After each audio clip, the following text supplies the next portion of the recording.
Rekor kasus baru COVID-19 dalam sehari tembus angka 1.000.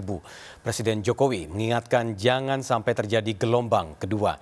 Protokol kesehatan untuk mencegah penyebaran COVID-19 harus terus dilakukan sampai vaksin ditemukan dan diproduksi secara massal. Oleh sebab itu Presiden mengimbau masyarakat harus beradaptasi di tengah COVID-19. Pelonggaran pembatasan sosial berskala besar PSBB di Jakarta membuat ruas jalan Jakarta kembali ramai. Kegiatan usaha dibuka secara bertahap demi bergeraknya roda perekonomian. Aktivitas warga Jakarta pun kembali normal. 2 hari terakhir kasus positif COVID-19 naik drastis, bahkan mencatat rekor sejak diumumkannya kasus COVID-19 di Indonesia.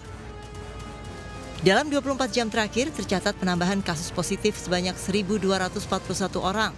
Jumlah kasus terkonfirmasi positif COVID-19 mencapai 34.316 orang. Kasus positif yang kita konfirmasi sebanyak 1.241 orang, sehingga totalnya menjadi 34.316.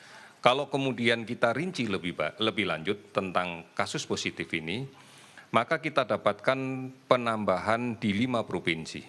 Yang pertama adalah Jawa Timur, hari ini melaporkan 273 kasus konfirmasi positif. Tingginya jumlah kasus baru harian COVID-19 hingga menembus angka 1.000, Presiden Jokowi mengingatkan pandemi COVID-19 di tanah air belum usai. Masih ada kondisi masih dinamis, ada daerah yang kasus barunya turun, tapi juga ada daerah yang kasus barunya meningkat, ada daerah yang juga sudah nihil, dan perlu saya ingatkan jangan sampai terjadi gelombang kedua, the second wave.